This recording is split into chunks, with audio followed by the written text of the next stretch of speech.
Tá dando problema aqui. Graça e paz, bom dia.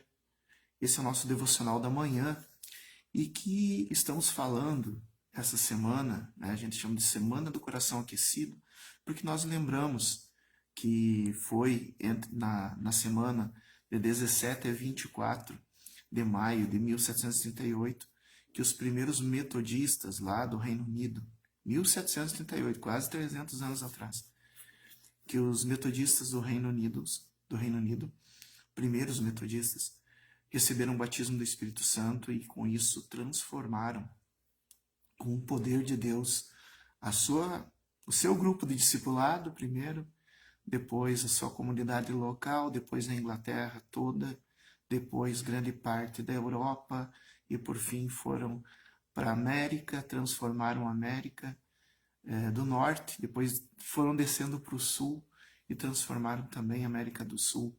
Então, em questão de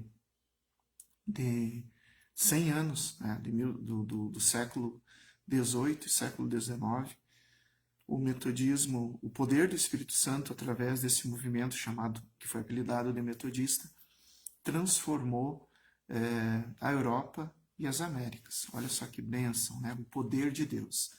Não foram os metodistas, foi o poder de Deus, né, nesse movimento. E é isso que a gente lembra, né? O início de tudo, o avivamento metodista. Meu querido, minha querida, quando a gente fala de avivamento, quando a gente fala do poder do Espírito Santo, quando a gente fala de batismo do Espírito Santo, a gente pensa no o poder do Espírito Santo manifesta através dos dons, né? Do dom de profetizar, do dom de curar, do dom de manifestar maravilhas, do dom de línguas. Quando a gente pensa em avivamento, a gente pensa no dom, no poder. Eu vou te chocar com o que eu vou falar. Já parou para pensar de onde vem, entre aspas, o poder de Satanás, o poder das trevas, o poder, entre aspas, que manifesta os falsos profetas? De onde vem esse poder? Eu afirmo a vocês que esse poder, mesmo o poder de Satanás, ele vem de Deus, porque Deus é o Todo-Poderoso. Deus é a fonte de todo poder. Satanás, antes de ser Satanás, era um querubim. E o poder que vinha desse querubim vinha de onde? De Deus. Quando esse querubim se desviou da presença de Deus, perdeu a graça, a glória de Deus em sua vida, ele ainda continuava com os resquícios desse poder, e é esse resquício de poder que ele mantém até hoje. A palavra todo-poderoso quer dizer que todo o poder emana de Deus. Não existe outra fonte de poder a não ser Deus. Deus é a fonte de todo o poder. Isso que quer dizer todo-poderoso.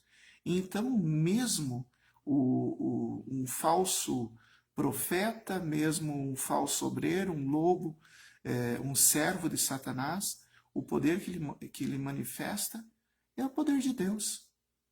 Isso te choca, com certeza, porque a gente acha que Satanás tem algum poder dele mesmo. Não tem.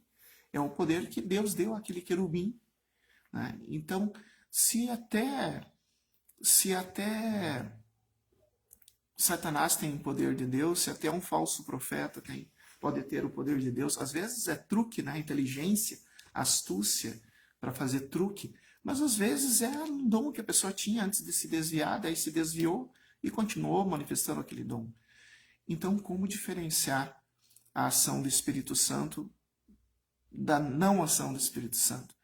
Como diferenciar se o poder do Espírito Santo está com o santo e também está com o impuro? Como diferenciar? Se diferencia pelo fruto. A grande transformação que houve no século XVIII na Inglaterra e que se espalhou pelo mundo não foi porque os metodistas simplesmente estavam orando em línguas, não foi porque simplesmente os metodistas tinham poder de pregação de tal maneira que quando pregavam as pessoas caíam. Não foi isso que transformou a Inglaterra. A Inglaterra no século XVIII estava mergulhada na miséria. Ela era para ser uma grande potência no tempo das navegações, ela era uma grande potência, mas no século XVIII ela estava mergulhada na miséria, mergulhada no alcoolismo. Pesquise na internet sobre a loucura do gin, quando o alcoolismo destruiu a Inglaterra. O alcoolismo destruiu a Inglaterra. Bem pior do que o crack de hoje em dia, o alcoolismo destruiu a Inglaterra no século XVIII. A loucura do gin espalhou uma onda de miséria e doença por toda a Inglaterra e por grande parte da Europa. Então, quando o Espírito Santo levantou os metodistas naquele século XVIII, o que muito fez com que não foi nem tanto talvez os dons, mas outra coisa. Eu quero mostrar para vocês que outra coisa que é uma evidência do batismo do Espírito Santo. A evidência do batismo do Espírito Santo está muito mais nisso do que nos dons, porque os dons até os falsos profetas também têm. Olha só, ou podem ter, né? Nem todos os falsos profetas têm dom, mas alguns falsos profetas têm. Aqueles que começaram com Deus, mas se desviaram, esses mantêm o dom. Que nem Satanás, começou com Deus, mas quando se desviou de Deus ainda manteve uma parte dos seus dons. Olha só, Gálatas capítulo 5, versículo 22 e 23 diz assim: o fruto do Espírito é amor, alegria, paz, longanimidade, benignidade, bondade, fidelidade, mansidão e domínio próprio. Os frutos do Espírito é um caráter transformado. O fruto do Espírito é a pessoa adquirir um caráter semelhante ao de Jesus.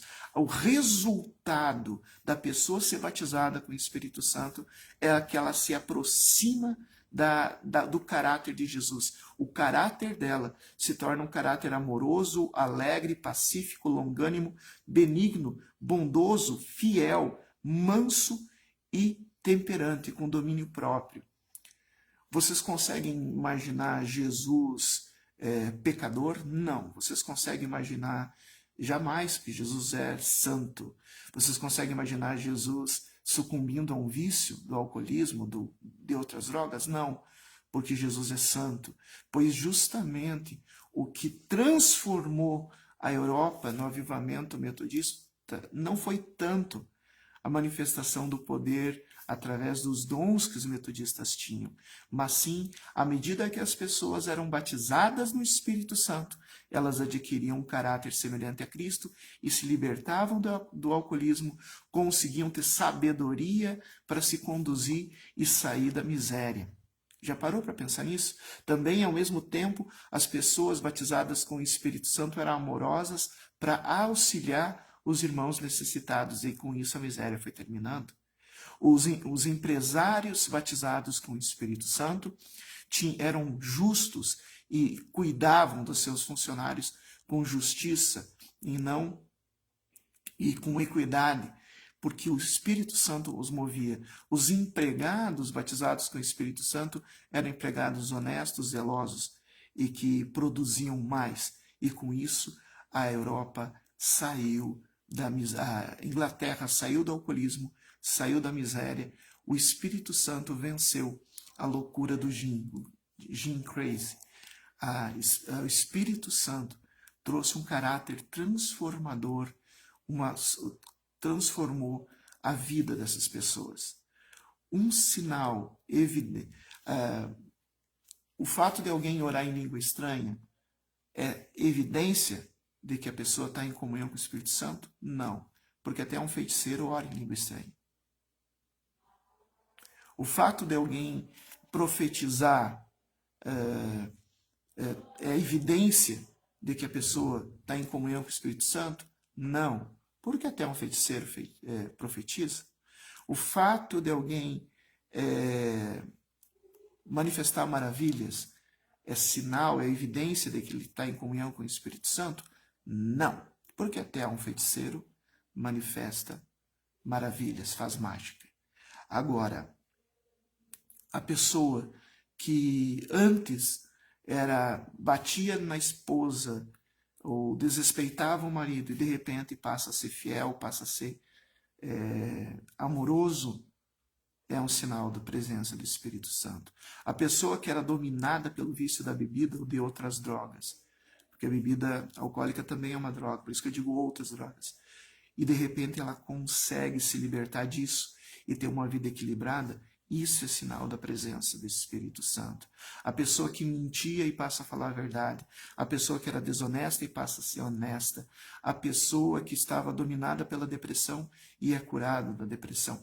Isso tudo é evidência da presença do Espírito Santo na vida das pessoas. E é isso que é avivamento. Avivamento é onde estava a morte pelo vício, onde estava a morte pela mentira, onde estava a morte pelo mau caráter, agora tem a vida pela presença do Espírito Santo. E a morte é vencida. Isso é avivamento. Isso é avivamento que salvou a Inglaterra, a Europa, no século XVIII e que pode salvar a sua vida hoje, a sua família hoje. Busque o avivamento, busque a presença do Espírito Santo, porque o fruto do Espírito Santo é amor, alegria, paz, longanimidade, benignidade, bondade, fidelidade, mansidão, domínio próprio. Um caráter transformado pelo Espírito Santo é um caráter de uma pessoa vitoriosa, porque Jesus vence e que tem um caráter semelhante a ele, vence junto com ele. Busquemos esse verdadeiro avivamento, o fruto do Espírito, além do poder. Amém? Vamos orar. Meu Senhor e meu Deus, eu te agradeço por cada irmão, por cada irmã, minha, que está, Senhor, acompanhando esse devocional, esses teus filhos. Pai amado, que eu peço que da mesma maneira que o teu Espírito Santo concedeu um caráter transformado, fruto do Espírito naqueles metodistas do século XVIII. Concede também, Senhor, o mesmo batismo no Espírito que produza um caráter transformado, que produza uma conversão de caráter, para que as famílias possam ser vitoriosas contra todo vício, contra toda maledicência, contra toda maldição. Que o Espírito Santo produza em nós, Senhor, um caráter semelhante ao de Cristo. E eu peço, Senhor meu Deus, que tua mão de bênção seja com cada família, com cada ambiente, com cada pessoa, em nome de Jesus, trazendo, Senhor, produzindo esse fruto do Espírito, de um caráter transformado, e também, Senhor, trazendo a tua bênção que cura, que liberta, que transforma, que restaura, que traz provisão e que guarda os nossos corações na tua paz que excede a todo entendimento, em nome de Jesus. Amém. Continuamos amanhã, se assim o Senhor permitir. Hoje, quinta-feira, dia de culto de oração. Aqui em Constantina, você é convidado, convidada, em nome de Jesus.